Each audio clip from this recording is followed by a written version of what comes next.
David here with Figboot on Pens, back again with another fountain pen review. I find it interesting when companies try to be innovative and attempt to do something new and different. Innovation is what drives any industry.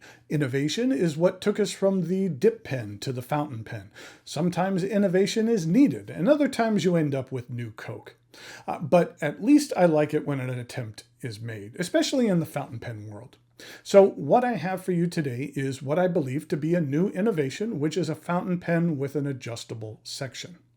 Now, is this a needed advancement? I'll give my thoughts about that here in a bit, but the pen in question is from Sailor and is called the Tuzu. What I'm going to do today is go over the parts and features of this adjustable pen, talk about what I care for and what I don't care for about it. I'll show some measurements, size comparisons, and provide a writing sample. And this was a pen I purchased for myself for review. That's something I will often do, purchase pens that I normally wouldn't, because I think that viewers would like to hear more about them. If you would care to help support this channel, I do have a Patreon, which helps to support these purchases. And there's a link to it in the notes below this video. And I greatly appreciate everyone who is and has supported this channel in that way. Okay, let's take a look at this pen. The Tuzu is currently available in 3 standard colors. There is black, gray, and green. And then they have 2 limited edition colors, with those being translucent navy as well as red. And the one I purchased was the translucent navy. The pen actually arrives in this hang tab box, which says to me that Sailor is gearing this offering towards physical retailers. In this box, there was a couple of things. There was a couple of proprietary Sailor cartridges, as well as some detailed instructions on how to make the custom adjustments to this section of this pen. I will say that the instructions are clear and easy to understand, which is important when the key feature of this pen is something new and unique that even seasoned fountain pen users might not intuitively know how to use. While I am not an expert in the Japanese language, from what I could find out, Tuzu isn't a Japanese word. In Turkish, it means salt, but that's probably not the meaning behind this name. Maybe it's just a unique new product name for the product that doesn't actually relate to an actual word. Anyway, it kind of sounds like Japanese to me. The pen is made from a somewhat translucent ABS plastic. You get a little glimpse of what's going on inside if you hold this up to the light. Okay, let's take a look at the parts and features of this pen. The top of the cap is flat and has an indented circle. This transitions into the clip. The clip gives the appearance of being like sheathed in plastic. There is a metal portion at the top, which then transitions into plastic. I'm uncertain how far the metal goes down here. It could end up, here, or it could extend all the way down. I will say that it is fairly flexible and can accommodate materials of varying thicknesses, if I can get it here in my shirt. The cap angles up just slightly. At the end of the cap, it is imprinted with the company name and logo. The transition from the cap to barrel consists of a small gap. This is a snap cap, so this was an intentional design choice to have there be a gap rather than a flush transition. So that was an interesting decision. The barrel then tapers down and the very end is flat. And like the top of the cap, it is adorned with another circle. I just mentioned it, but the cap does snap off. I find the snapping mechanism to work well. It's not too tough to remove the cap or put it back on this pen. And then you are presented with the Sailor stainless steel nib. It's about the size of a standard number 4 and is stamped with the Sailor Anchor logo. It is available in fine, medium, and broad. This particular nib is a broad, so on one side of the nib it is stamped with a B, and on the other side it has an H. The H actually stands for hard. Many Japanese pen manufacturers offer either hard or soft nibs. The main difference between the two can typically be felt when you're writing normally. The feel of the nib when it touches the paper can be different. Soft nibs can have kind of more of a bounce and a cushion to them, or even be springy. and the hard nibs tend to be a little bit more firm and stiff. And here's a look at the plastic feed. Okay, now that brings us to the distinguishing feature of this pen, which is the adjustable section. And in order to get a closer look at that, please join me over here at camera 2. Okay, so here is a look at the Sailor Tuzu. Let's go ahead and take a look at this section. To begin with, there is this forward portion here with the swale. The forward ridge is used in the snap capping mechanism, but this swale is solely decorative. I guess you could grip the pen there, but it's not very comfortable. The usable portion of this section has these two shallow flat portions here on the side, which guide your grip into a specific position. Sections with this design can be a bit polarizing. Some people enjoy sections like this. They're most commonly found on Lamy Safari and All-Star models. Other users think of it more like fountain pen training wheels and don't like to be forced into a specific grip. I will say that these flat portions are not as prominent as you will find here on Lamy pens. Let me go ahead and find one. Here you go. You can see that it is significantly more prevalent here on the Lamy. At the end of the section, there is a band, which, as you will see in a moment, is rather important. And then there's a medium-sized step up to the remainder of the barrel.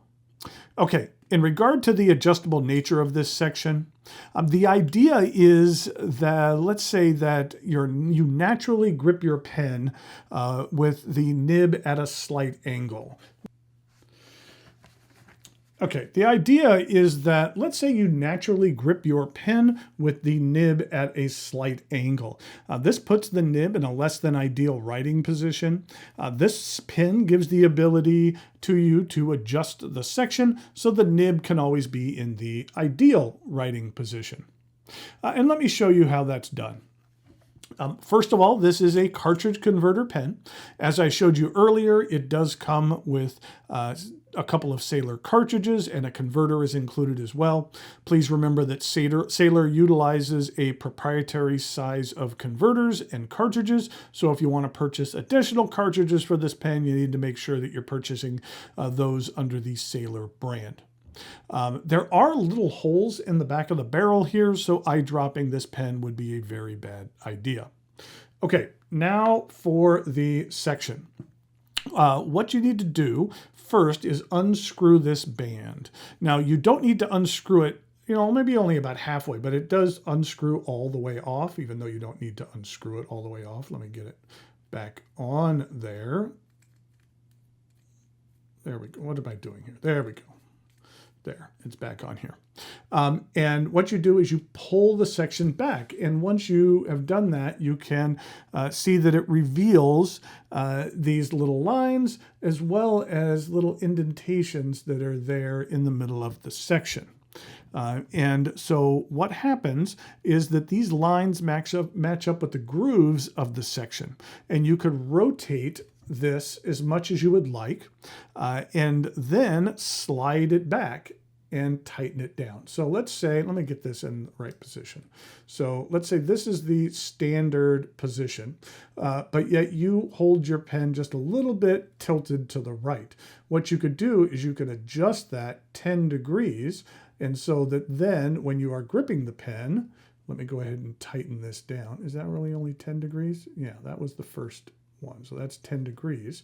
You can tighten this down, and then when you are gripping the pen, rather than gripping it a little bit to the left, when you grip it in the same way, you're holding it pretty much straight, and then it puts the nib in a better writing angle. So this feature does work as advertised and has a rather clever design. Is this a game-changing new feature? For me, not really. I'm not necessarily the target market for this feature. The only real reason for the feature is because of the flat portions of the section. If the section was more round and didn't have those flat portions, then the feature wouldn't be needed at all. So the target market is folks with a unique grip who like the triangular sections. Now, whether you utilize this feature or not, it's still a decent pen. You don't need to use the feature in order to get good use out of the pen. When I first heard the section was adjustable, I had hoped that maybe like the girth might be adjustable. Now that might be interesting. If you had some kind of mechanism that when you twisted it, it made the width of the section expand or contract to match your personal preference. Now that might be something a larger audience would utilize. I prefer my sections to be a bit beefier, but others like them a bit thinner. That would be a cool feature. The Sailor Tuzu is available from a number of online retailers and sells for right around $40. Bottom line, the pen works as advertised. The adjustable feature is well designed, but I'm not certain how many folks out there are really in need of this feature. But as I said, you don't need to use the adjustable feature in order to enjoy this pen. And for the $40 price point, it is a decent offering from a well-respected brand. Okay, let's take a look at some measurements, size comparisons, and a writing sample.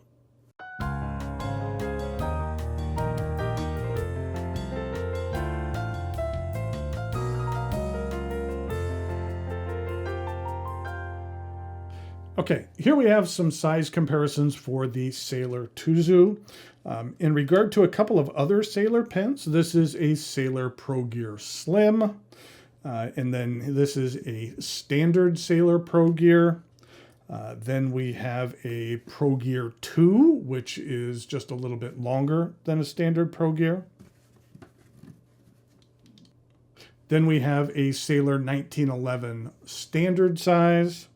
And then a couple of King of pens. Here is a King of Pen Pro Gear Sky, as well as a Sailor King of Pen in Ebonite. And this one has been, I've done videos on this one before, but this has been treated by Bokumondo. If you haven't seen that video, I would strongly recommend checking it out. It really turned this pen from one of my favorites to something just utterly spectacular. And that's what it looks like in comparison to the Tuzu. In regard to uncapped comparisons, this is what it looks like with the Pro Gear Slim, and this is the standard Pro Gear, and this is the 1911 standard.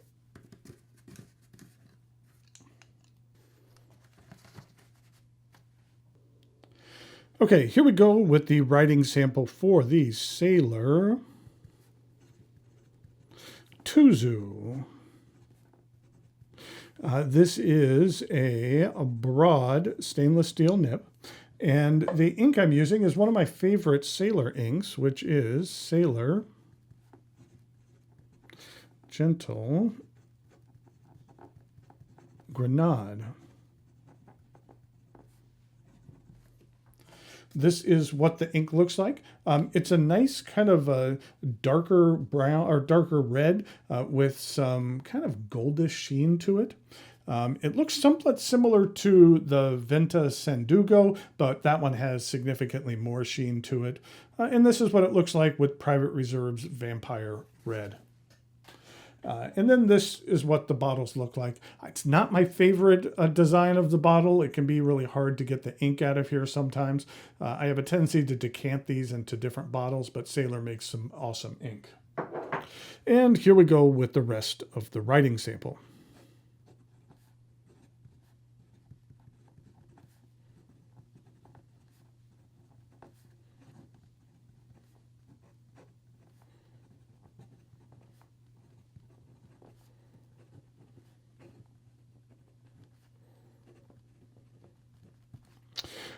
While this is a broad nib, this is very much a Japanese broad, so that it really is more like a Western medium.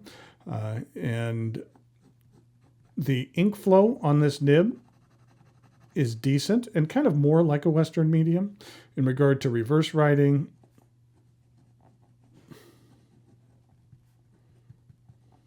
it is a little hit and miss, but it actually is fairly smooth. In regard to some fast writing,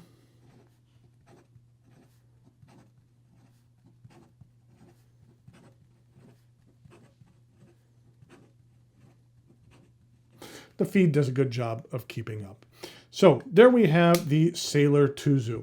I think that overall, regardless of the ability to adjust this section, it's an interesting new offering in the fairly reasonable entry-level range of about $40. So whether you adjust the section or not, it's an interesting pen in that particular price range. But if you have the need for that, then it's definitely a feature that is somewhat intriguing and it works well. So until next time, thanks for watching, and I'll talk to you later.